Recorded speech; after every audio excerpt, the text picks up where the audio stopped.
Some stories find us at just the right moment. This is one of those stories. It's about a cold winter morning in Texas, when most folks were hurrying to work. Eyes on their phones, minds already somewhere else. It's about a small creature lying on a frozen sidewalk, crying out for help that never came.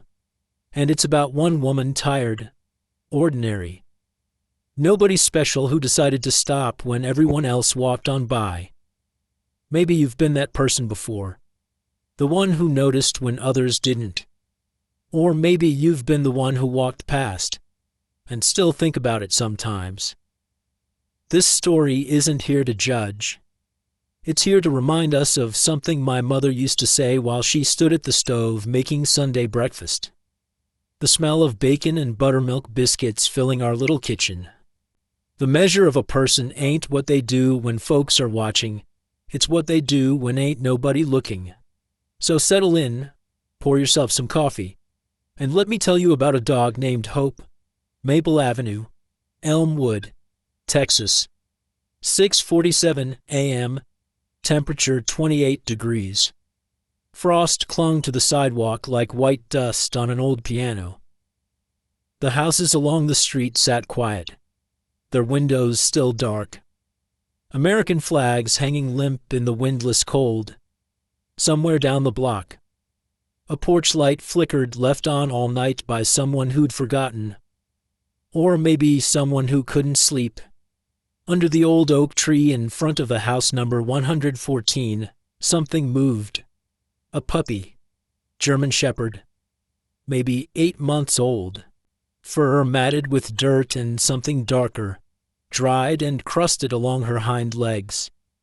She lay curled against the roots, her body pressed into the frozen ground as if trying to disappear into the earth itself. Every time footsteps approached, she lifted her head. A small sound escaped her throat, not quite a whine, not quite a cry. Something in between. Something raw and broken that said, "Please, please see me." A man in a gray suit walked past, thumb scrolling his phone screen, briefcase swinging. His polished shoes clicked against the pavement not 3 feet from where she lay. He didn't look down. A young mother pushed a stroller by, the wheels squeaking in the cold air. She glanced at the puppy just for a second, then pulled her scarf tighter and quickened her pace. Her baby cooed, oblivious to everything but the morning sky. 2 teenagers on bikes pedaled past, backpacks bouncing. One pointed and laughed. "Gross, look at that thing." The puppy didn't understand English, but she understood rejection. She'd learned it well, learned it in ways no creature that young should ever have to learn anything. Her head lowered back to the concrete. Her eyes brown, deep, ancient, with a pain no young thing should carry, began to close. She had stopped hoping. The cold seeped deeper into her bones. The frost crept closer. Somewhere on the next street over, a car engine started, coughed, started again. Life went on all around her, busy and blind. Then brakes squealed. A gray Honda Civic, old but clean, pulled to the curb. The engine idled, sending small clouds of exhaust into the frozen morning air. The radio inside played low Patsy Cline singing about falling to pieces, her voice crackling through worn-out speakers. For a long moment, nothing happened. Then the driver's door opened. A pair of white nursing shoes stepped onto the pavement, scuffed at the toes, worn soft from 12-hour shifts and hallways that never ended.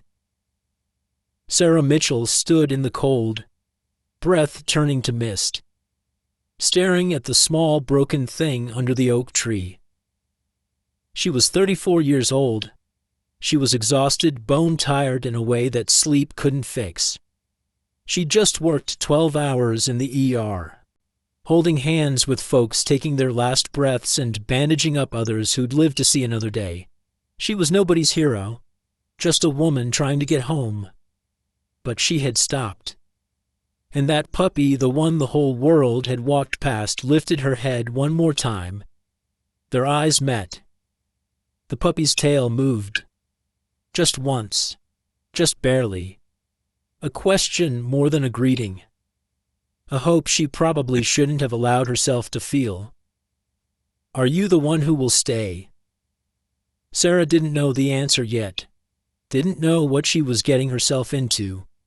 Didn't know that this moment, this cold Tuesday morning on Maple Avenue, would change everything. But she took a step forward. And, somewhere in the distance, the bells of First Baptist began to ring for early morning prayers, soft and steady. The way they'd rung every morning in this town for 67 years. Shane Day. My mama used to say, kindness costs nothing, but it means everything. If this opening warmed your heart, we'd love to hear from you. Drop a comment and tell us where you're watching from today. Sarah's hands were still on the steering wheel. The engine hummed. Heat poured from the vents, warming her numb fingers, fogging the edges of the windshield. She could drive away. 4 more houses and she'd be home. Hot shower. Soft bed. 12 hours of blessed nothing. The radio crackled. Patsy Cline fading into the morning news. Freeze warning in effect until noon. Folks, bring them pets inside. Check on your elderly neighbors. This cold snap ain't no joke. Her eyes found the rearview mirror again. The gray lump under the oak tree hadn't moved. Not your problem. The thought came quick, automatic. You're tired. You worked all night. Someone else will stop. But no one had stopped. She'd watched 3 people walk past in the 30 seconds she'd been sitting here. 3 people who saw the same thing she saw and kept on walking. Sarah killed the engine. The sudden silence pressed against her ears. The cold crept in immediately, biting at her ankles through the gap beneath the door. Her mother's voice came unbidden, the way it always did in moments like this. 5 years gone now, but still clear as a church bell on Sunday morning. The measure of a person ain't what they do when folks are watching. Sarah, it's what they do when ain't nobody looking. Mama had said that 1,000 times, standing at the stove, sitting on the porch swing, lying in that hospital bed at the end, her hand thin as paper in Sarah's grip. Sarah opened the door. The cold hit her like a slap sharp. Mean. The kind of cold that found every gap in your clothing and settled into your bones. Her nursing shoes crunched on the frost as she approached the oak tree. The puppy German shepherd. She could see now. Young. Too young to be this thin, watched her come. No growling. No barking. Just those brown eyes tracking her every step, waiting to see what kind of person she would be. Sarah crouched down. Her scrubs offered nothing against the frozen ground seeping through her knees. "Hey there," she murmured. "Hey, baby. What happened to you?" The puppy's tail moved. Once, twice, a fragile, hopeful thing. Sarah reached out slowly, palm up, the way her granddaddy had taught her decades ago on his farm. The puppy sniffed her fingers. Cold nose, warm breath. Then Sarah slid her hands beneath the small body to lift her. The puppy yelped a sharp, broken sound that cut through the morning stillness. Sarah froze, looked down. The back legs, the angle of them, the way they hung limp and twisted beneath the matted fur. Her stomach turned to ice. She'd worked the ER for 11 years. She knew what accidental injuries looked like. This wasn't an accident. Sarah stripped off her jacket, wrapped it around the puppy, and lifted. The dog weighed almost nothing, all bone and matted fur and trembling muscle beneath her hands. The puppy didn't fight, didn't snap, just pressed her head against Sarah's chest and went still.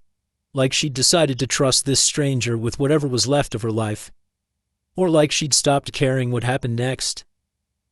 Sarah laid her on the passenger seat, cranked the heat to maximum, then pulled out her phone. Her fingers trembled from cold or something else. She couldn't tell as she scrolled through her contacts. Crawford Veterinary. She'd driven past the clinic 100 times on her way to work. Never had a reason to stop. Never thought she would. The phone rang twice. Crawford. A man's voice, rough as sandpaper. No greeting. Dr. Crawford, my name is Sarah Mitchell. I found a dog, a puppy. She's hurt real bad. Can you? Where are you? Maple Avenue, near the corner of... I know where that is. Bring her in. I'll meet you there. The line went dead. Sarah looked at the puppy. Those brown eyes were watching her, half-lidded, glazed with pain, but still aware, still hoping. Hold on, Sarah whispered. Just hold on, baby. She put the car in drive. The clinic was a small brick building set back from County Road 7, surrounded by bare pecan trees that creaked in the morning wind. A hand-painted sign hung above the door, Crawford Veterinary. Established, 1989. The paint was faded, the wood weathered, but the letters were still clear. Sarah pulled up at 7:14 a.m. The front door was already open, warm light spilling onto the frost-covered walkway. Dr. James Crawford stood in the doorway, 58 years old, though he carried it like 65. Silver hair cropped short in a military cut, broad shoulders under a faded flannel shirt, hands like worn leather, scarred and steady. Behind him, Sarah caught a glimpse of the walls inside old photographs, a framed military commendation, a faded American flag in a shadow box. He didn't smile, didn't offer pleasantries. Bring her in. Sarah carried the puppy inside. The clinic smelled of antiseptic and dog fur and coffee that had been sitting on the burner since yesterday. Fluorescent lights buzzed overhead. A calendar on the wall showed a picture of a golden retriever running through a field, still stuck on last month. On the table, Sarah laid the puppy down on the steel examination table. The metal was cold. The puppy whimpered once, a soft sound that barely escaped her throat, then went quiet. Dr. Crawford's hands moved with practiced efficiency, checking eyes with a small flashlight, pulling back lips to examine gums too pale. Sarah noticed, far too pale, pressing a stethoscope to the narrow chest, listening, counting. His fingers traveled down the spine, paused at the hips, then gently probed the hind legs. The puppy didn't move, didn't cry out, just lay there, staring at the water-stained ceiling tiles, breathing in shallow little gasps like she was trying not to take up too much space in the world. Sarah watched his face, watched the way his jaw tightened, watched the muscle in his weathered cheek twitch once, twice. He straightened up, set down the stethoscope. How'd you find her? On the sidewalk, Maple Avenue, in front of the old Patterson place. She was just lying there in the cold. Anyone see what happened? I don't know. People were walking past. Nobody stopped. Dr. Crawford nodded slowly. He looked at the puppy for a long moment, then back at Sarah. His eyes were gray, the color of winter sky, and they held something hard and tired. Her legs are broken in 6 places. Some of these fractures are old weeks, maybe a month. Some are fresh, maybe 2 or 3 days. He paused. Let that sink in. This wasn't a car accident, ma'am. This wasn't a fall. Somebody did this to her. More than once. Over time. Sarah's throat tightened. Can you fix her? Surgery's going to take 5 hours, maybe 6. I'll have to pin both legs, reconstruct what I can. He pulled off his reading glasses, rubbed the bridge of his nose with thick fingers. Survival rate 40% on a good day. And she ain't had many good days lately. She's malnourished, dehydrated, probably been lying in that cold since sometime last night. And if she makes it through surgery, nerve damage, months of physical therapy, daily exercises, every single morning, every single night. He met her eyes, steady and unflinching. You understand what you'd be signing up for. This ain't gonna be cheap. It ain't gonna be easy. And even if you do everything right, there's no guarantee. She might never walk proper again. Sarah looked at the puppy, at those brown eyes still watching her, still waiting, still asking that same silent question she'd asked under the oak tree. Are you going to stay? Do it. Dr. Crawford raised an eyebrow. You sure? You don't even know this dog? I know enough. This could break your heart, ma'am. She might not make it off that table. Sarah's hands were steady now. Her voice was steady too. I'm here now. Ain't leaving. Ain't. Dr. Crawford studied her for a long moment. Something shifted behind those gray eyes, not quite a smile, but close. The kind of look a man gives when he sees something he'd stopped believing in. Well, he said quietly, ain't met someone like you in a long while. He turned and pushed the table toward the surgical suite. At the door. He paused without looking back. There's coffee in the waiting room. It ain't good, but it's hot. Gonna be a few hours. The door swung shut behind him. Sarah stood alone in the empty examination room. The fluorescent lights hummed. Somewhere in the back, metal instruments clinked against a tray. She walked to the waiting area. 3 plastic chairs, cracked and faded. A coffee maker older than she was. The glass pot stained brown. A stack of magazines from 2 years ago that nobody ever read. She poured herself a cup bitter. Burnt. Hours old, and sat down. And she did something she hadn't done since her mother's funeral. She closed her eyes, folded her hands in her lap, and prayed. 6 hours later, the surgical suite door swung open. Dr. Crawford walked out. Peeling off his gloves, sweat darkened the collar of his scrubs. His face gave nothing away. Sarah stood up too fast. Her legs had gone numb from sitting so long, and she grabbed the chair to steady herself. She made it, he said, both legs pinned. She's stable. Sarah exhaled. Her knees went soft. But, Dr. Crawford continued, and that single word hung in the air like a held breath.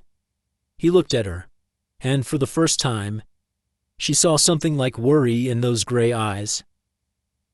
There's something else you need to see.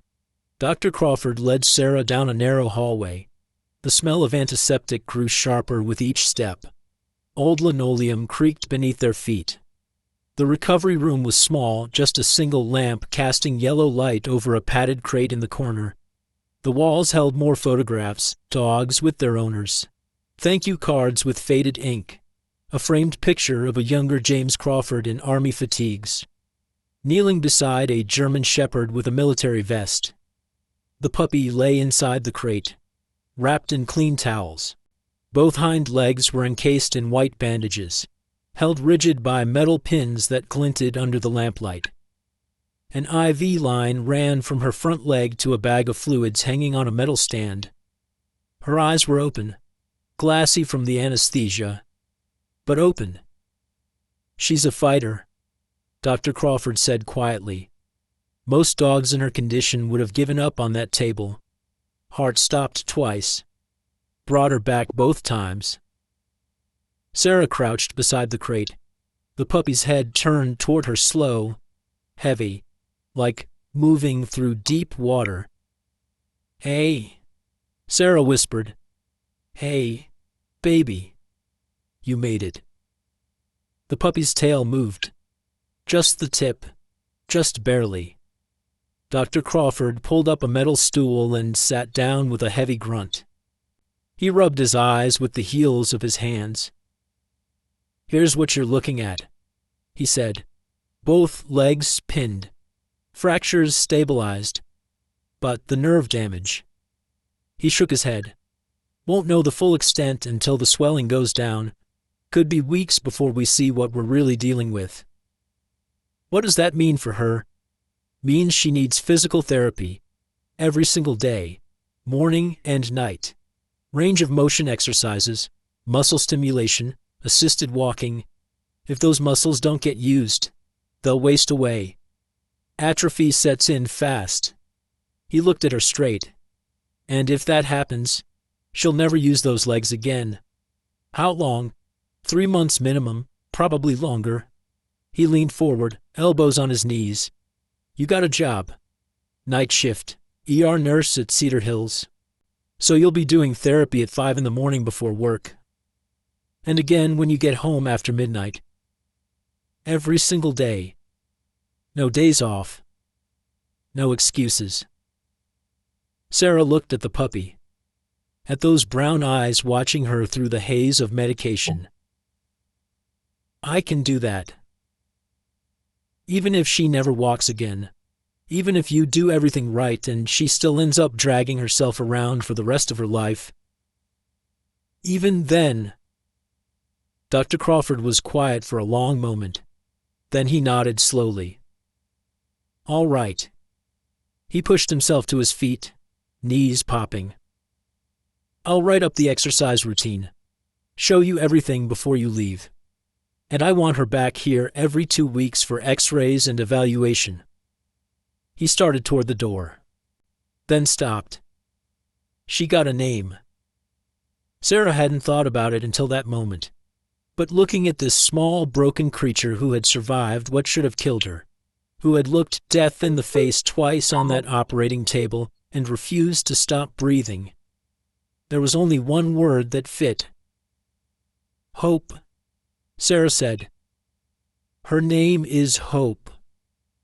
The puppy's ears twitched at the sound. Dr. Crawford almost smiled. "Almost. Hope," he repeated. "Well, let's see if she lives up to it." The first week was the hardest thing Sarah had ever done. She brought Hope home in a cardboard box lined with old towels from her linen closet, set her up in the corner of the living room, near the heating vent, away from drafts. The house was small, a rental she'd taken after the divorce, furnished with second-hand pieces and not much else. A worn couch, a kitchen table with mismatched chairs, a radio on the counter that she kept tuned to the oldies station because silence was too loud. Hope wouldn't eat. Sarah tried everything: kibble, canned food, boiled chicken shredded into tiny pieces, rice cooked soft. Hope turned her head away from all of it, pressed her face into the corner of the box, and stared at nothing. Sarah hand-fed her, sat on the cold floor for an hour at a time, placing small pieces of chicken directly on Hope's tongue, waiting for her to swallow. Sometimes she did. Sometimes she let it fall from her mouth like she'd forgotten how eating worked. At night, Sarah slept on the couch so she could hear if Hope whimpered. She heard plenty. Small sounds of pain that cut through the darkness. Sharp and thin. The kind of sounds that burrowed into your chest and stayed there. The second week, the therapy began. Every morning at 5. Sarah's alarm clock buzzed the old wind-up kind that had belonged to her mother. She rolled off the couch, knelt on the cold hardwood beside Hope's box, and began. Lift the right leg. Gentle. Bend at the knee joint. Extend. Bend. Extend. Hope whimpered. Her eyes squeezed shut. "I know. Baby. I know it hurts. But we gotta do this. Bend. Extend. bend, extend. 10 repetitions on each leg. Then massage the wasted muscles, working her fingers in small circles, trying to keep the blood flowing. Then range of motion for the hips. Then start all over again. 45 minutes every morning. 45 minutes every night. Sarah's knees ached from kneeling on the hard floor. Her lower back screamed from hunching over. Her fingers cramped from the repetitive motions until she had to soak them in warm water just to straighten them out. She didn't stop. The third week, Hope tried to stand. Sarah was in the middle of the evening session, radio playing low in the kitchen. Hank Williams singing about lonesome whistles when Hope's front legs suddenly pushed against the floor. Her body lifted, trembling, unsteady as a newborn colt. Sarah's breath caught. Hope's back legs shook. The pins held. The muscles strained. 1 second. 2 seconds. She collapsed. Sarah's hand shot out, cushioning the fall before Hope's chin hit the floor. Hope lay there panting, eyes wide, something like frustration flickering behind them. "That's okay," Sarah said, her voice thick. "That's good, baby. You did so good." The next morning, Hope tried again. Fell. That afternoon. Fell. That night. Fell. Each time, Sarah was there to catch her. Each time, she said the same thing. "Good girl, try again." The fourth week, something shifted. Sarah had fallen asleep on the floor beside Hope's box, too exhausted to make it to the couch. She woke to something warm and wet on her face. Hope was licking her cheek. Sarah's eyes opened. Hope's face was inches away, those brown eyes clear and focused for the first time since surgery. Her tail was wagging. Not much, not fast, but wagging. Sarah reached up and scratched behind Hope's ears. Hope leaned into the touch, let out a small sigh, and laid her head on Sarah's shoulder. They stayed like that until the sun came up.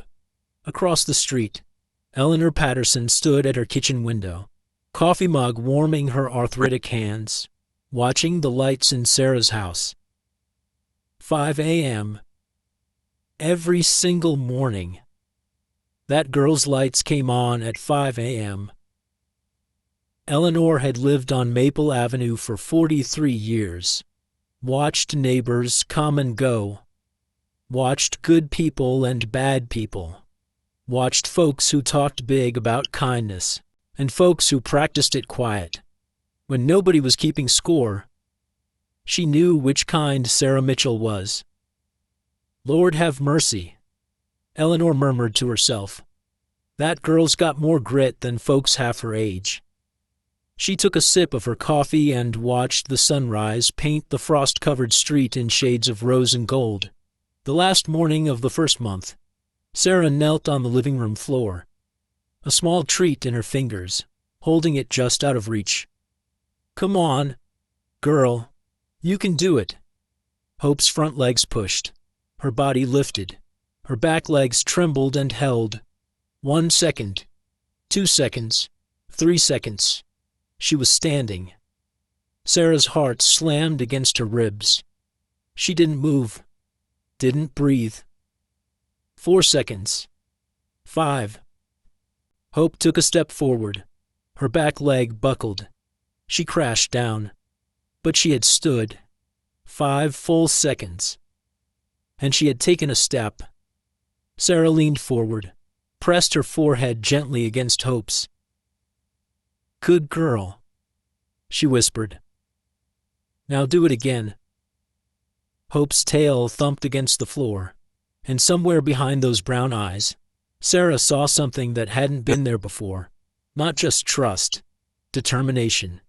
The second month began with grass. Sarah opened the back door on a Saturday morning, letting the cool February air drift into the kitchen.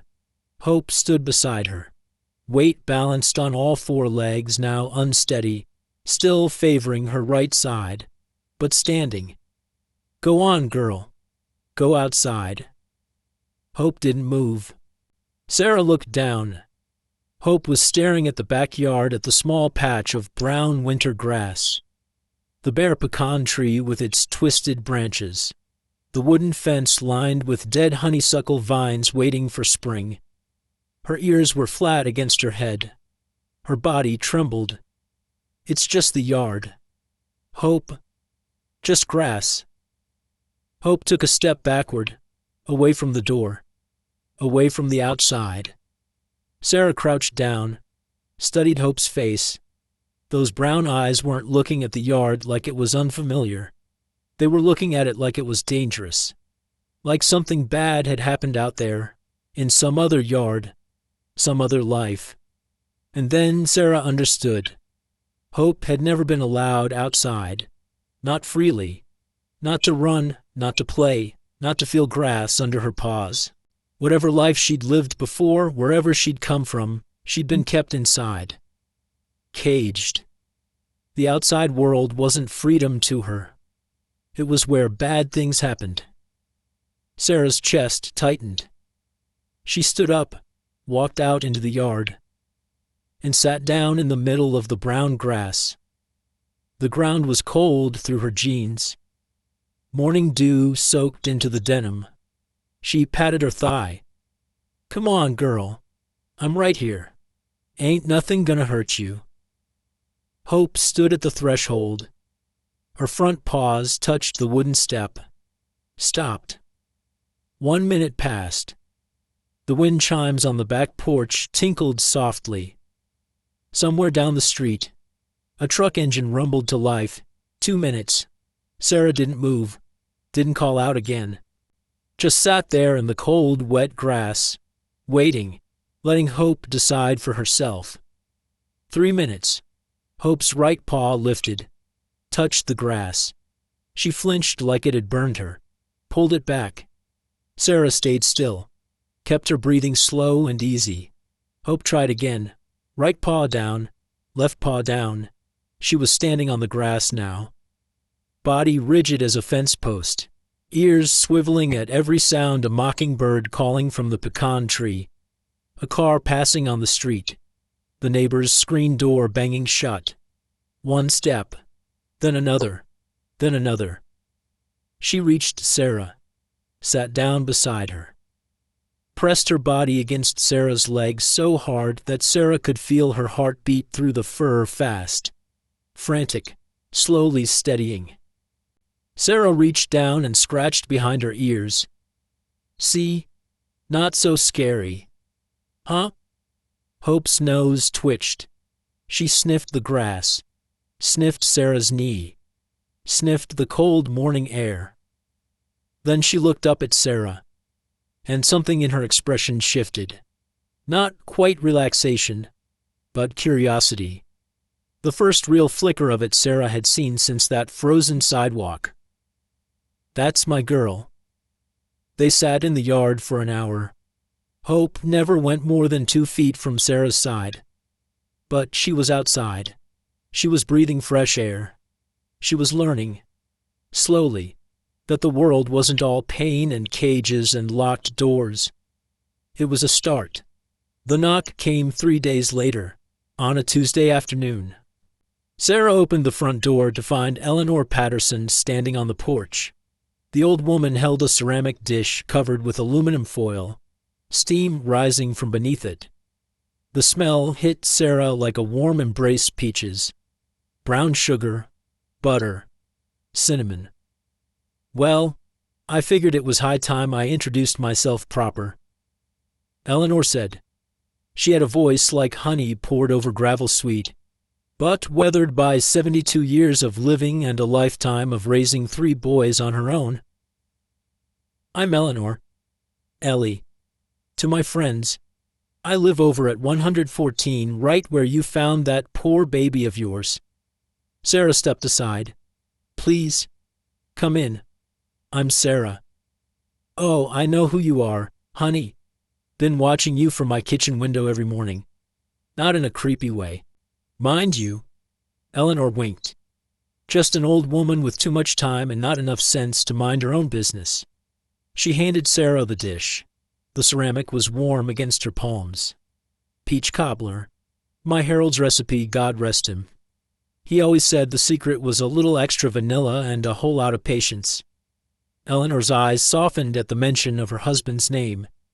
He's been gone 11 years now, but every time I make this cobbler, I swear I can still hear him telling me I put in too much sugar.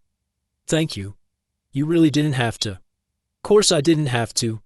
Wanted to. Eleanor peered past Sarah into the living room. Now where's that dog I've been hearing so much about? Hope was lying on her bed near the heating vent, at the sound of a stranger's voice. Her head lifted. Her ears went flat. Eleanor walked over slowly, lowering herself onto the couch with a small grunt and a creak of old bones. Lord have mercy. Look at you, she murmured. You're a German shepherd. Ain't you, beautiful breed? My Harold used to raise them, back before his heart got bad. Said they were the most loyal creatures the good Lord ever put on this green earth. Hope watched her with wary eyes. Didn't growl. Didn't approach. Just watched. Sarah sat down in the armchair. She's still getting used to people. I imagine so, after what she's been through. Eleanor's gaze traveled over Hope's scarred legs, the pink marks visible on her ears, the way she flinched when the refrigerator hummed. You found her on Maple Avenue, right in front of my place. That's right. Eleanor nodded slowly. Her fingers drummed against her knee, a nervous habit. Or maybe just old bones that needed to keep moving. You know, Maple Avenue ain't far from the Webb farm. Marcus Webb. He breeds dogs out there, German shepherds, mostly. Sells them to families, police departments, folks looking for guard dogs. Sarah leaned forward. You think she came from there? Eleanor didn't answer directly. She looked at Hope for a long moment, then back at Sarah. Folks around here think Marcus Webb is a good man, deacon at First Baptist. Donates turkeys to the food bank every Thanksgiving. Got a smile that could charm the birds out of the trees. She paused. But you know what my mama used to say? Some folks pray loud on Sunday and sin quiet the rest of the week. Sarah's stomach tightened. Are you saying he... I ain't saying nothing, honey. Just talking. Eleanor pushed herself up from the couch, joints popping. But if I were you, I'd be careful. Marcus Webb knows a lot of people in this town, and he don't take kindly to folks asking questions about his business. She patted Sarah's arm on her way to the door. You're a good woman. Sarah Mitchell. That dog is lucky she found you. She glanced back at Hope. Or maybe you're lucky she found you. Hard to tell sometimes. Ain't it? The door closed behind her. Sarah stood in the living room, Eleanor's words echoing in her head. Hope was watching her, waiting. It's okay, girl. Sarah said softly. It's okay. But even as she said it, she knew it wasn't true. That night, Sarah sat at her kitchen table, the old laptop her nephew had given her 2 Christmases ago glowing in the dim light. The radio played low Loretta Lynn singing about being a coal miner's daughter. She typed slowly, 2 fingers hunting for each letter. Webb Dog Farm, Elmwood, Texas. The website loaded. Professional. Pictures of puppies playing in green fields. Testimonials from happy families. A banner across the top. Raising champions. Since 1998. Sarah scrolled down, read the reviews. Most were glowing. Beautiful dogs. Wonderful breeder. Highly recommend. But buried at the bottom, mixed in with the praise, she found others. Bought a puppy from Webb 2 years ago. Sweet dog. but terrified of everything. Wouldn't come out of her crate for weeks. Our dog had scars on his legs when we got him. Webb said it was from playing with the other puppies. Didn't look like play to me. Something ain't right about that place. Can't put my finger on it, but I won't be going back. Sarah sat back. The screen cast pale light across her face. She looked at Hope, sleeping on her bed by the vent, legs twitching in some dream. Walked over, knelt down, gently.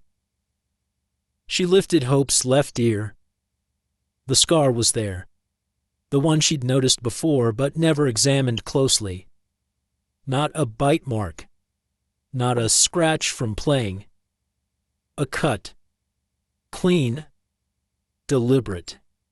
Like someone had started to crop her ear the old-fashioned way and stopped halfway through. Sarah's hands shook. She didn't have proof. She had whispers. Fragments. A bad feeling in her gut. Nothing that would hold up. Nothing she could take to anyone. But she knew.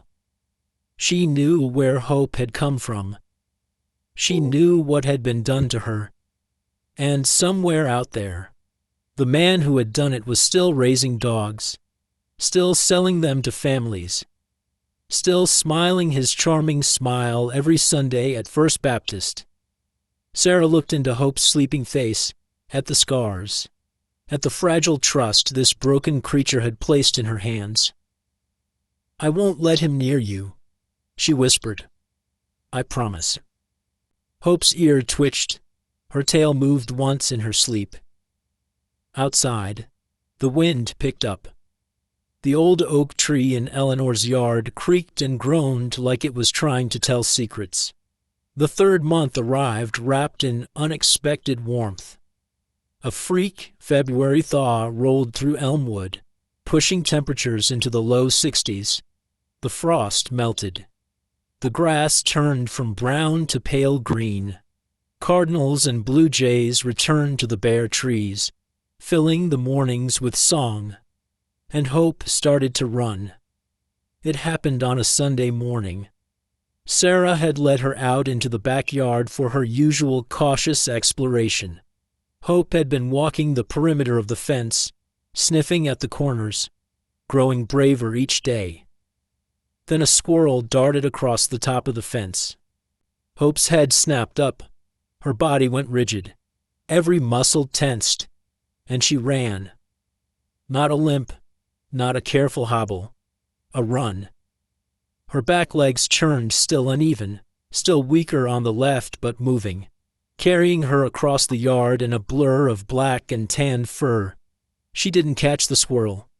It disappeared over the fence long before she got close. But Hope didn't seem to care. She ran in circles, figure eights, loops around the pecan tree until the dead leaves scattered in her wake. Her tongue hung out. Her ears flopped. Her tail streamed behind her like a victory flag. Sarah stood on the back porch, hand pressed over her mouth. Hope circled back, skidded to a stop at Sarah's feet, and looked up at her, panting, grinning that ridiculous dog grin that made her look like a puppy again. "Look what I can do." Sarah sat down hard on the porch steps. Her legs wouldn't hold her anymore. She pulled Hope close, buried her face in that warm fur, and let the tears come. Not sad tears. Not this time. Dr. James Crawford came by that afternoon for a checkup. He watched Hope trot around the yard, still favoring her left leg slightly, but moving freely, confidently, and shook his head slowly. "Well, She ran this morning," Sarah said. "Actually ran. Chased a squirrel. I can see that." James crouched down as Hope bounded over to him. She sniffed his hand, allowed him to check her legs, her hips, her spine. "Nerve regeneration's better than I hoped for. She's always going to have that limp that ain't going away. But this..." He stood up, brushed off his knees. "She shouldn't be walking at all, let alone running." Is that your professional opinion? James almost smiled. That's 30 years of experience telling me I don't know half as much as I thought I did. He headed toward his truck, boots crunching on the gravel driveway. Then he stopped, turned back. Sarah, you asked me a while back about who might have done this to her. His expression darkened, the lines around his mouth deepening. I've been asking around, quiet-like. Word is, Marcus Webb had a litter of shepherds about 8 months ago. Sold most of them. But a few didn't meet his standards. Dogs that weren't mean enough for protection work. Dogs that were too gentle. Sarah's blood went cold. What happens to the dogs that don't meet his standards? James held her gaze for a long moment. Nobody knows for sure. That's the problem. He climbed into his truck and drove away, leaving a cloud of dust hanging in the warm afternoon air. Sarah stood in the driveway, watching until his taillights disappeared around the corner behind her. Hope barked once, a happy sound, calling her back to play. But Sarah couldn't move, because she'd just realized something that turned her stomach to ice. If Marcus Webb had thrown Hope away once before, and if he ever found out she was still alive, still here, still able to connect him to what he'd done, he might come looking for her. 4 months since the morning Sarah found Hope on that frozen sidewalk. 4 months of therapy, sleepless nights, small victories measured in seconds of standing, then steps, then strides. Hope could run now. Not perfectly, her left leg still dragged slightly. Would always drag, but she could run. She could play. She could curl up on the couch beside Sarah and sleep through the night without whimpering. For the first time since her divorce 2 years ago, Sarah's house felt like a home. It was a Saturday afternoon in late April. Sarah sat on the front porch, a dog-eared paperback open on her lap, one of those old Irma Bombeck books her mother used to love, and a glass of sweet tea sweating on the armrest.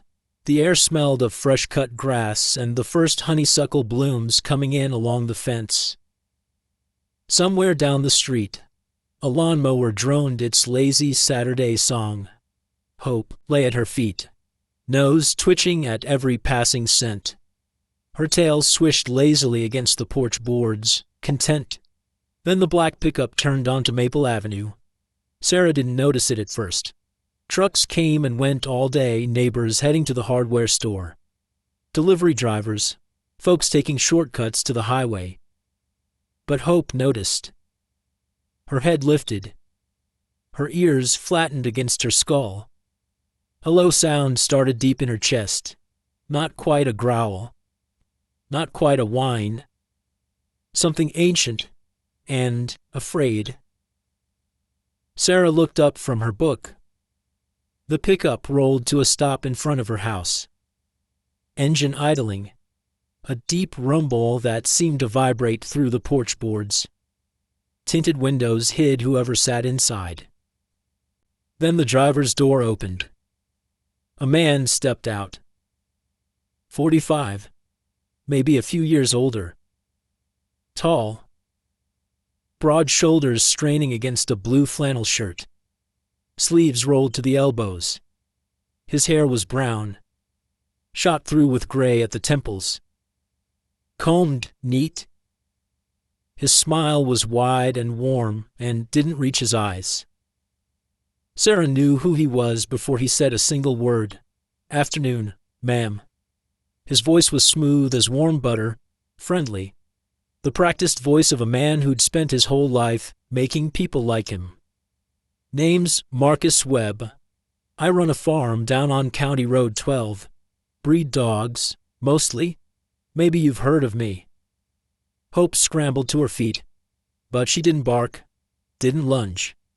She backed up slowly, deliberately, until she was pressed tight against Sarah's legs. Her whole body trembled like a leaf in a storm. The hair on Sarah's neck stood straight up. Marcus walked up the front path, still smiling that empty smile. His boots were polished. His jeans were pressed. Everything about him was neat, controlled, respectable. His eyes moved to Hope, and something flickered behind them. Recognition, satisfaction, the look of a man who'd found something he'd lost. Well, he stopped at the bottom of the porch steps. There she is. That's my girl right there. Her name's Bella. She ran off about 4 months back. Been looking everywhere for her. Sarah closed her book, set it aside on the little table, stood up slowly, keeping her body between Marcus and Hope. She doesn't seem to recognize you, Mr. Webb. Marcus chuckled. The sound was warm, friendly, wrong. Aw, dogs forget. She's been gone a while. He pointed at Hope's left ear. But see that notch right there? That's my mark. How I tag all my dogs. Had that done when she was just a pup. The scar. The cut Sarah had examined a dozen times. Sick to her stomach. Wondering what kind of person would do such a thing. Now she was looking at him. I'm sorry, Sarah said, keeping her voice steady. But this dog was abandoned. I found her on the sidewalk with multiple broken bones. Both back legs. Marcus nodded, his face arranging itself into something that looked like sorrow. Too quick, too smooth. Yeah, that was terrible. Just terrible. She fell right out of my truck during transport hit the pavement hard. I looked everywhere for her. I surely did. Drove up and down these streets for weeks. He spread his hands, the picture of innocence. I'm just so glad someone took care of her while she was lost. He stepped onto the first porch step, then the second. Now, I'll be taking her home. Sure you understand. Sarah didn't move. No, you won't. Marcus stopped. The smile stayed fixed on his face, but his eyes changed. The warmth drained out of them, leaving something flat and cold, like stones at the bottom of a frozen pond. Ma'am, that dog is my property. I got registration papers, microchip records, everything legal and proper, filed with the county. He tilted his head slightly, studying her. Now, I'm a reasonable man. I understand you got attached, that happens. But the law is the law. If you don't cooperate, I'll have no choice but to involve Sheriff Miller. Then involve him. Silence. A mockingbird sang from the oak tree in Eleanor's yard. The lawnmower down the street sputtered and died. The whole neighborhood seemed to hold its breath. Marcus looked at Sarah for a long moment. Then he stepped back down to the walkway, hands sliding into his pockets. All right, then. That's how you want to play it. He turned and walked back toward his truck, opened the door, paused with one foot on the running board. I'll be back, ma'am, with the law. He smiled again, but there was no pretense of warmth now, just teeth. And when I do well, let's just say I know how things work around here. Elmwood's a small town. People got long memories. They know who their friends are. The truck door slammed. The engine revved. Gravel sprayed as the pickup pulled away from the curb and disappeared around the corner. Sarah stood on the porch, hands shaking, watching until it was gone. Behind her, Hope whimpered. Sarah turned, dropped to her knees, wrapped her arms around Hope's trembling body and held on tight. It's okay, girl. It's okay. I'm not going to let him take you. But even as she said it, her mind was racing. Marcus had papers, registration, microchip records, everything legal. Sarah had nothing but suspicions, fragments of online reviews, whispered warnings from Eleanor, scars that could be explained away with a convincing lie told by a charming man. She needed proof, real proof, something that couldn't be dismissed or denied. She pulled out her phone, dialed Dr. Crawford's number. He picked up on the second ring. James, the man who hurt Hope. He just came to my house. A pause. Then, Marcus Webb. He wants her back. Says he's got papers, microchip records, everything legal. He's gonna bring the sheriff. Another pause. Longer this time. What do you need? Everything you have. The x-rays. The photos you took when she first came in. Anything that proves her injuries weren't from an accident. James exhaled heavily into the phone. I got records showing multiple fractures at different stages of healing. Photos of the damage. All of it points to deliberate abuse over time, not a one-time fall off some truck. He paused. But Sarah, that proves she was hurt. It don't prove who hurt her. You'd need a witness, or evidence directly linking him to the abuse. Sarah closed her eyes. There has to be something. I'll pull everything together, have it ready by tomorrow morning. But you need to understand what you're up against here. Marcus Webb's been in this town a long time. He knows people. Sheriff Miller sits 2 pews behind him at church every Sunday. Half the folks in this county have bought dogs from him or know someone who has. James's voice hardened. You go up against him without something solid. He'll bury you. The line went dead. Sarah lowered the phone, looked out across the street. Eleanor Patterson was sitting on her front porch, rocking chair creaking back and forth, a glass of lemonade catching the afternoon light. She was watching Sarah's house, had probably seen the whole confrontation from start to finish, and mounted on the corner of Eleanor's porch, angled toward the street, was a small white security camera. Sarah remembered what Eleanor had said weeks ago, sitting in this very living room, steam rising from Harold's peach cobbler. My grandson set this thing up last Christmas. Said I needed it for safety. Mostly just catches them raccoons getting into my trash. But the camera wasn't pointed at Eleanor's trash cans. It was pointed at the street, at the sidewalk, at the oak tree where Sarah had found Hope 4 months ago. Sarah's pulse quickened. If that camera had been recording on the night before she found Hope, the night someone had left a broken, bleeding puppy on a frozen sidewalk. She was off the porch and across the street before she finished the thought.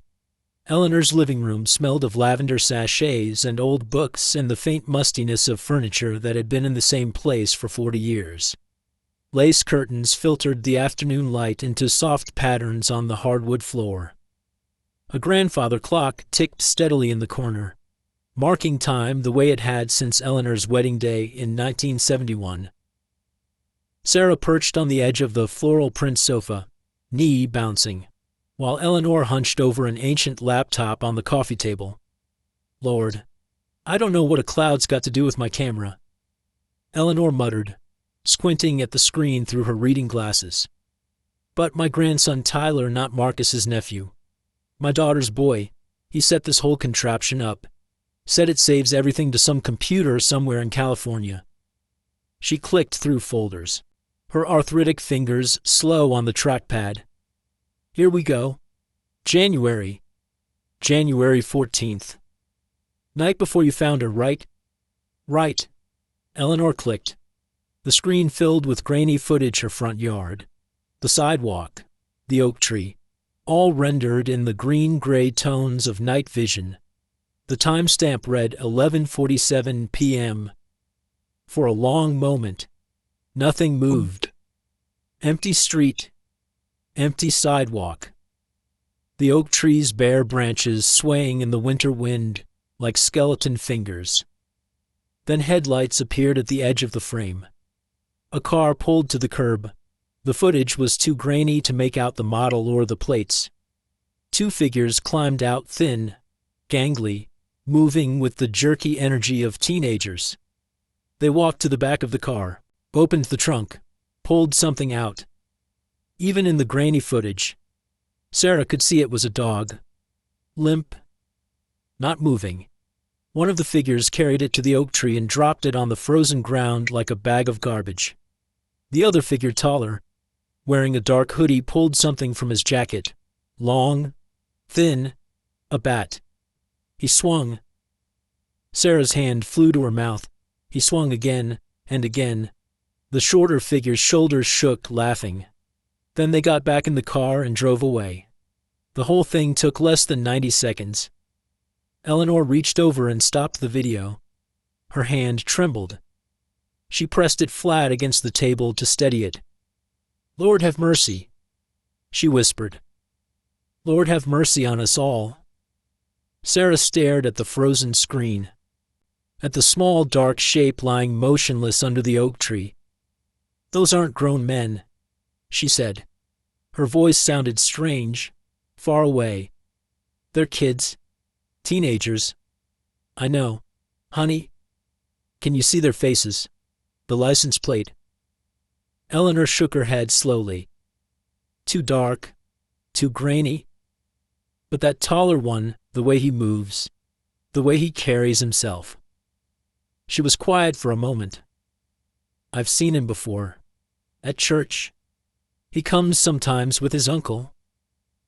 Sarah's blood turned to ice water in her veins.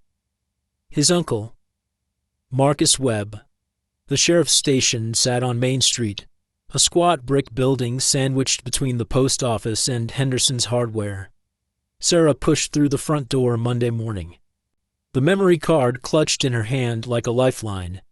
Sheriff Frank Miller sat behind the front desk, a styrofoam cup of coffee in one hand.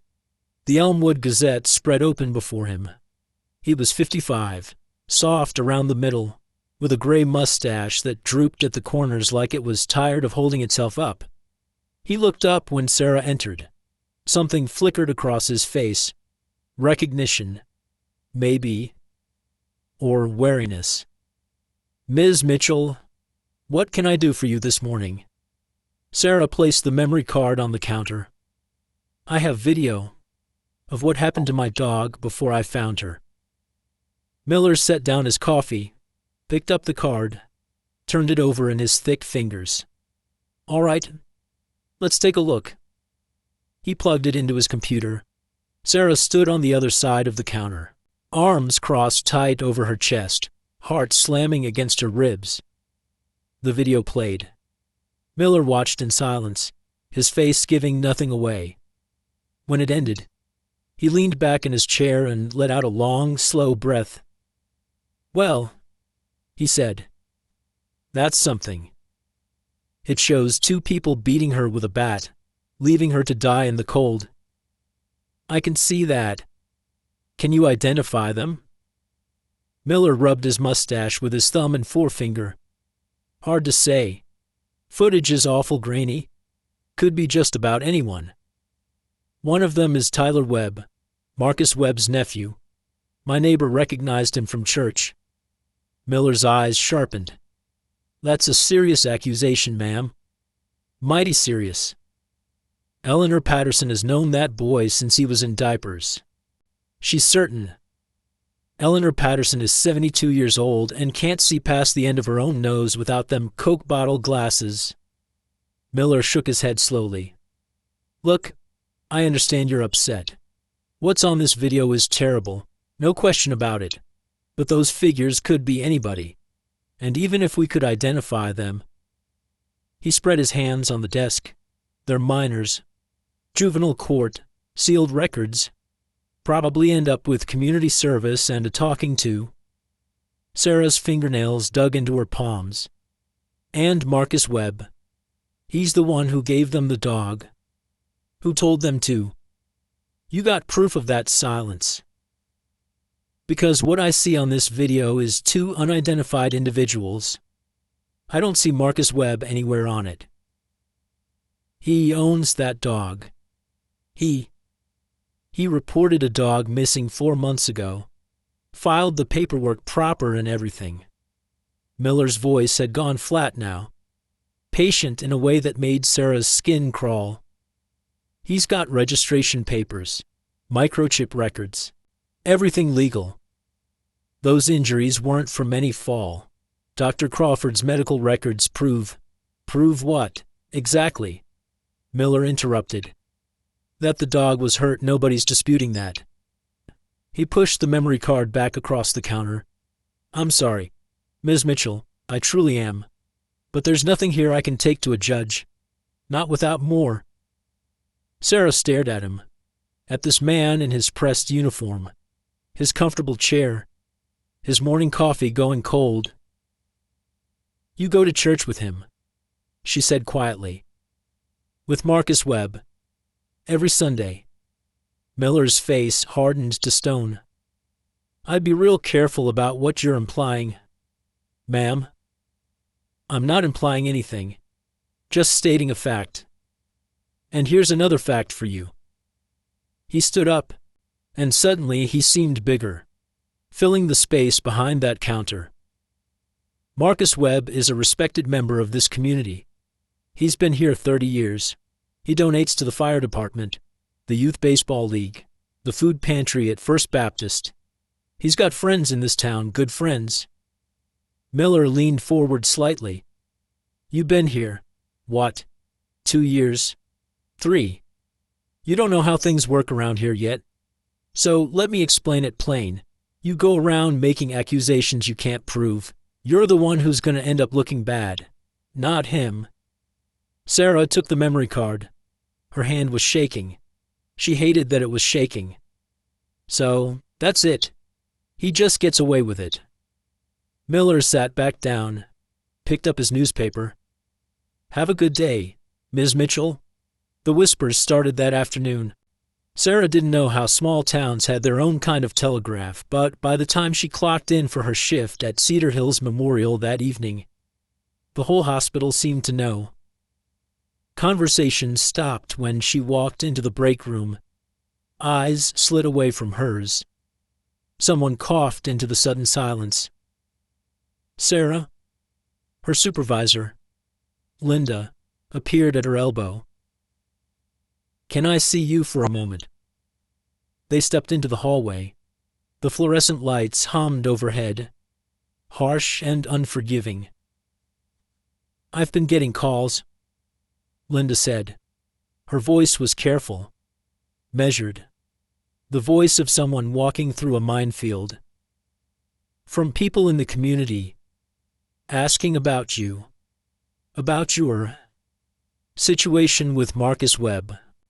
My situation. Apparently you've been making accusations, harassing him. Linda held up a hand before Sarah could respond. I don't know what happened. And, frankly, that's between you and him. But Marcus Webb is a donor to this hospital. A significant one. The new pediatric wing. His name's on the plaque by the front door. She paused to let that sink in. I need to know this isn't going to affect your work here.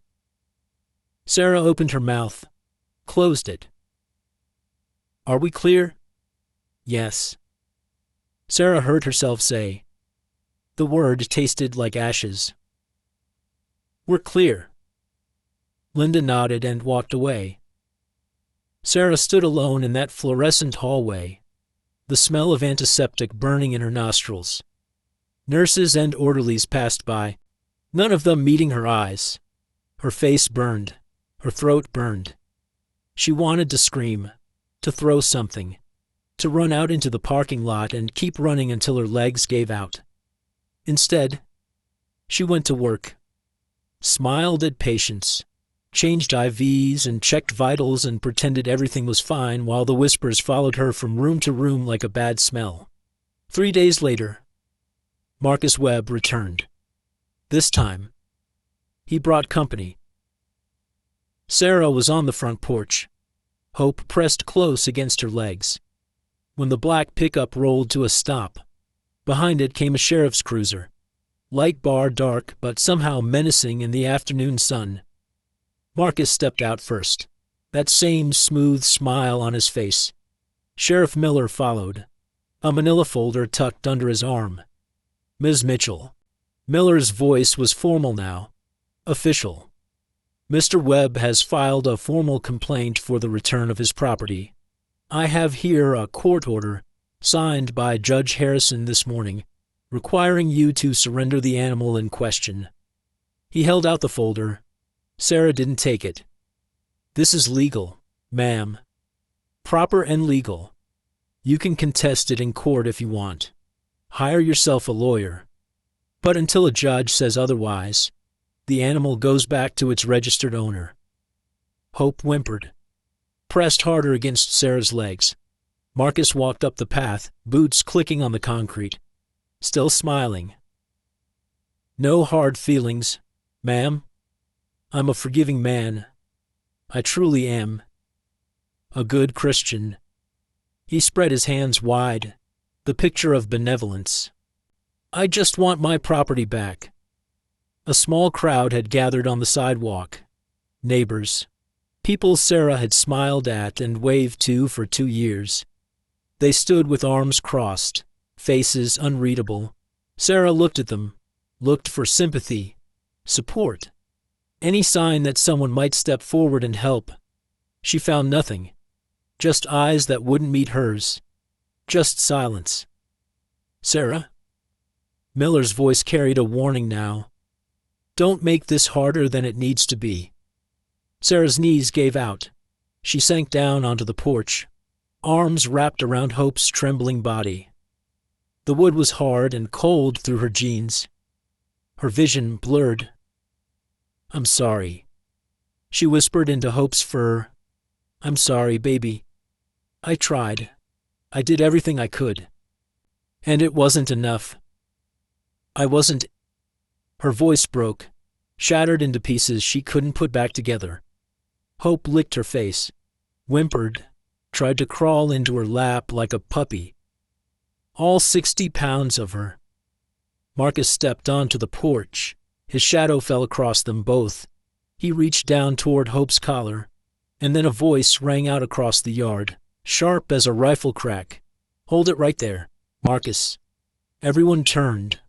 Dr. James Crawford stood at the end of the walkway. He wore his old army jacket, the one with the faded patches from Desert Storm, and he held a thick manila folder in his weathered hands. His face was carved from granite. Sheriff, before you let this man take that dog, I think you better look at something. Miller frowned. James, this is a legal matter. I got a court order signed by... I know what you got. James walked forward, his boots heavy on the concrete, each step deliberate. And I know what I got. He held up the folder. 5 years of it.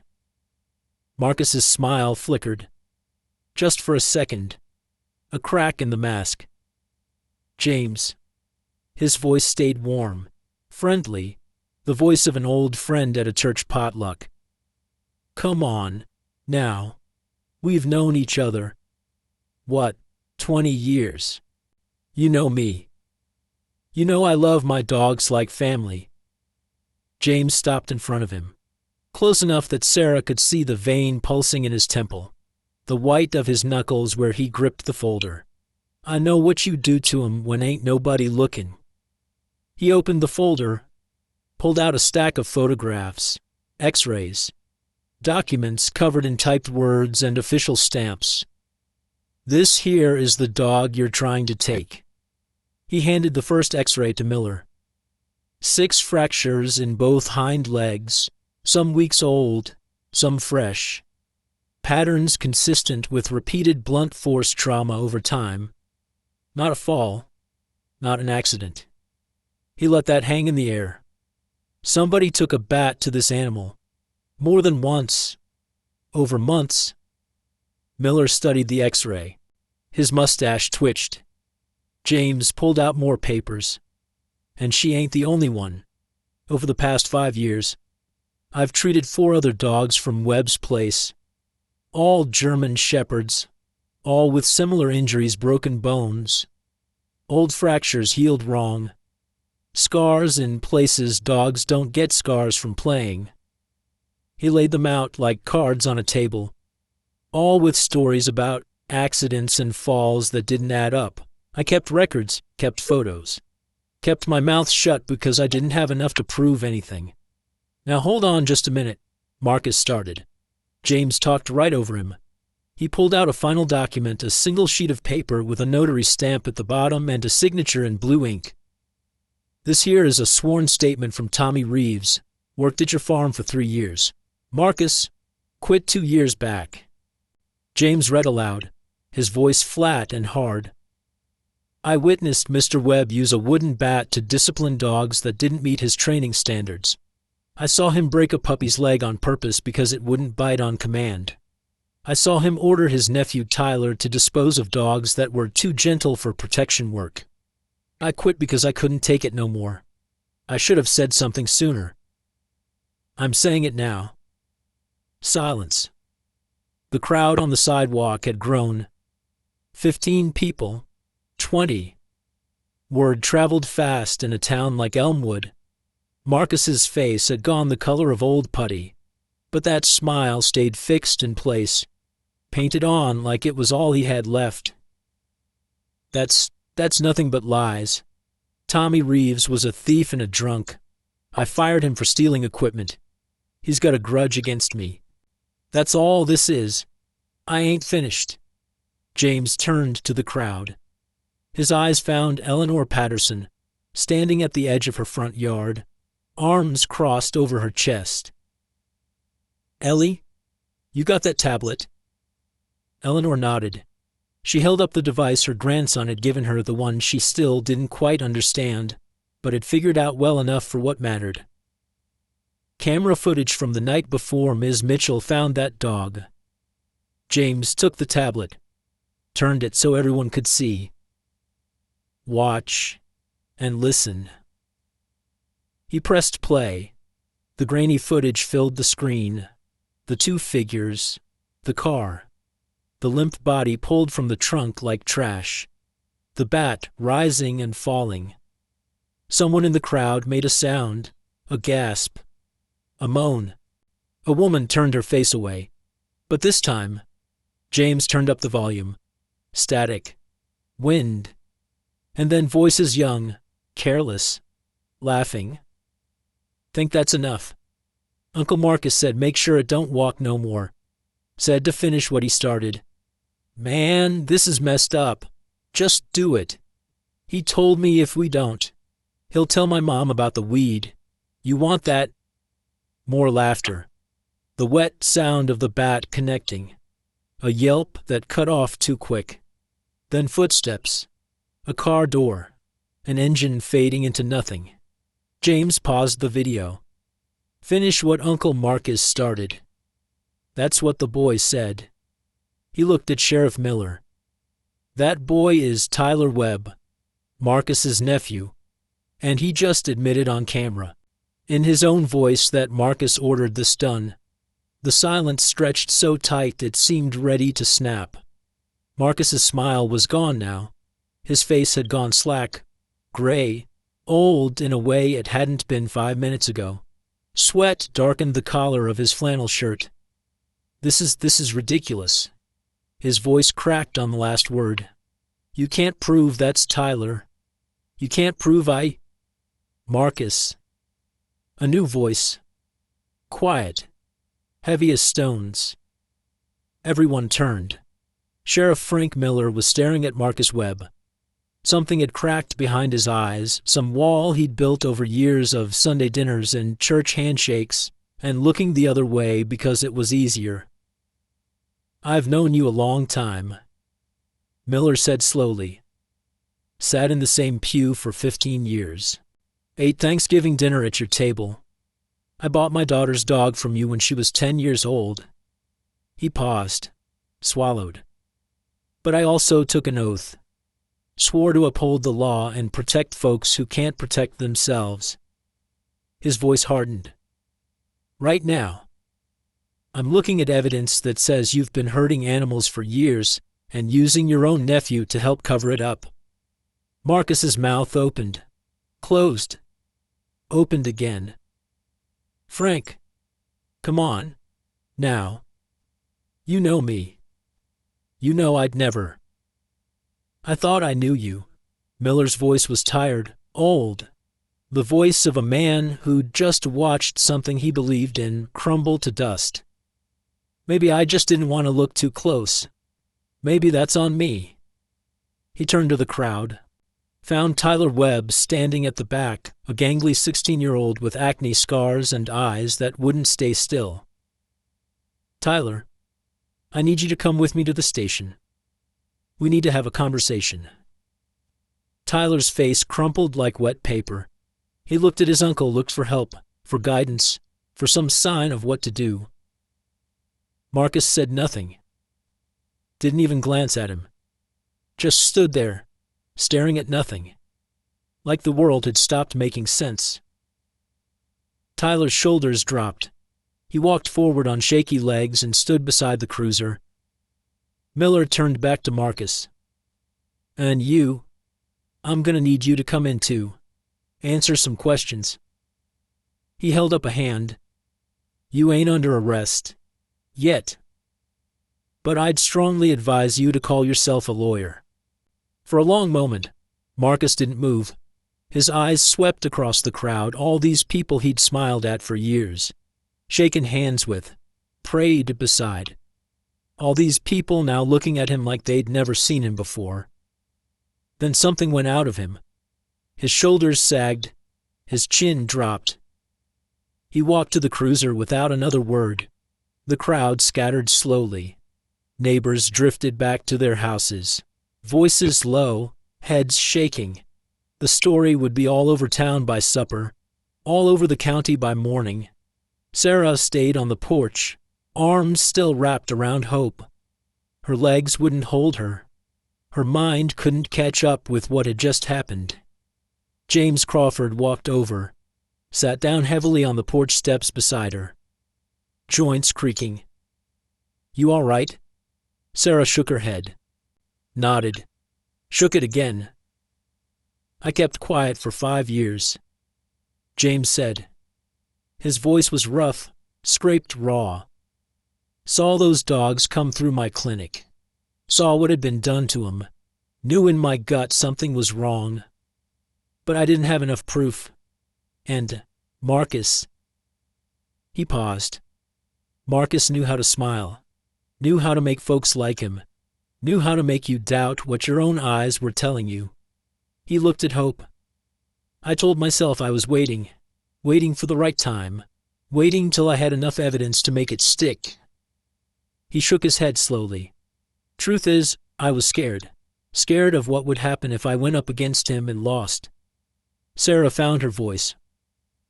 "What changed?" James was quiet for a long moment. "You did." He looked at her. Really looked. For the first time. "You didn't have proof either. Didn't have money or power or connections. You just had a dog that needed you and a stubborn streak that wouldn't quit." He almost smiled. "Tommy Reeves came to see me last week. Said he'd heard what was happening to you. Said he'd been carrying this weight for 2 years and couldn't do it no more." He pushed himself to his feet, bones popping. "Sometimes it just takes one person standing up to remind the rest of us what we should have been doing all along." He headed for his truck, then turned back. "You did right by her, Sarah. Don't let nobody tell you different." His truck rumbled to life and pulled away, leaving a cloud of red dust in the April air. Sarah sat on the porch, Hope's head heavy in her lap. Eleanor came over with 2 glasses of sweet tea and lowered herself into the rocker she'd dragged across the street. They sat in silence, watching the sun sink toward the tree line. "Well," Eleanor said finally, "that was something, wasn't it?" Sarah laughed. It came out broken, half sob, but it was still a laugh. "Yeah, Ellie. It sure was." 1 year later, April had painted Elmwood in shades of green and gold. Wildflowers pushed through the soil in Sarah's backyard, purple coneflowers, yellow black-eyed Susans, white daisies nodding in the breeze. The pecan tree had leafed out thick, casting dappled shadows across the lawn. Hope ran through those shadows, chasing a monarch butterfly that kept landing just out of reach. Her back left leg still dragged slightly, would always drag, but she didn't seem to notice. Or maybe she just didn't care anymore. Sarah sat on the back porch steps, a mug of coffee warming her hands. The coffee was good this morning, strong, the way her mother used to make it, with a little chicory mixed in. Steam curled up into the cool air, carrying that familiar bittersweet smell that meant home. A cardinal landed on the fence post, puffed out its red chest, and sang 3 clear notes. Hope's ears perked. She watched the bird for a moment, then went back to her butterfly. The screen door next door creaked open. "Morning, honey," Eleanor called across the fence, watering can in one hand. Her old straw gardening hat perched on her white hair. "You tell that girl of yours I saved her some bacon from breakfast." Sarah laughed. "Ellie, you're going to spoil her rotten." "Well, honey, that's the whole point of getting old." Eleanor winked. "Spoiling the things I love and not giving 2 hoots what anybody thinks about it." She shuffled along her flower bed, humming something that sounded like an old hymn, the watering can sloshing with each step. Hope heard the word bacon and came bounding over, tail wagging so hard her whole backside wiggled. She pressed her nose against the fence, sniffing hopefully. All right, you shameless beggar." Eleanor reached into her apron pocket and produced a strip of crispy bacon. Hope took it gentle as a lamb and trotted back to Sarah, settling at her feet to enjoy her prize. Sarah scratched behind Hope's ears and watched the morning unfold. Sunday. The bells of First Baptist rang out across the neighborhood, their sound drifting through Sarah's open kitchen window, clear and steady, the way they'd rung every Sunday morning for as long as anyone could remember. Sarah didn't go to church, hadn't been since her mother's funeral 5 years back. But she liked hearing those bells. They reminded her of Sunday mornings when she was small mama standing at the stove in her housecoat, bacon sizzling in the cast iron, Patsy Cline on the radio singing about walking after midnight. Good memories, worth keeping. Hope padded in from the backyard, tongue hanging out, and flopped down on the cool kitchen tile. She rolled onto her back, all 4 legs in the air, and looked at Sarah upside down with that ridiculous dog grin. Sarah smiled, set down her coffee, crouched beside her. "You're something else. You know that." Hope's tail thumped against the floor.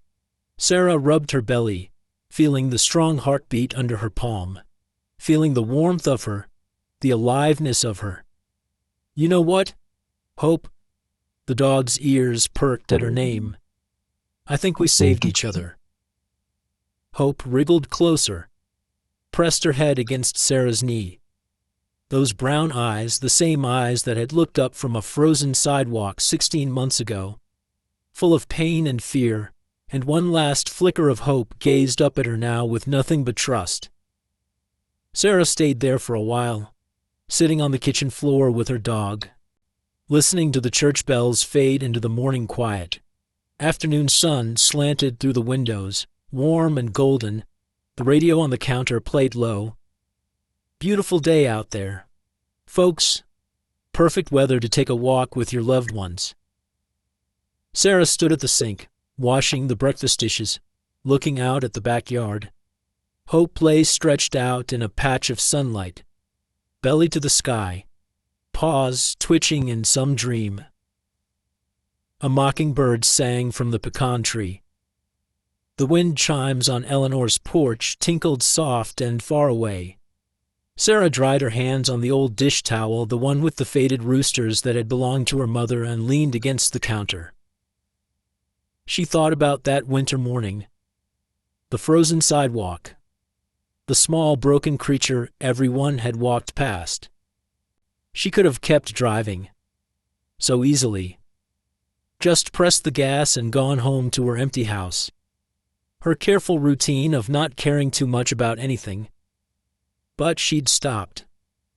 And sometimes, that was all it took. Hope lifted her head, saw Sarah watching through the window. Her tail wagged slow, lazy, content. Sarah raised her hand, waved. Hope's tail wagged faster.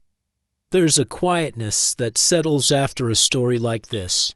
Something tender and unfinished that stays with you for a while, sitting somewhere between the chest and the throat. Perhaps you know the feeling.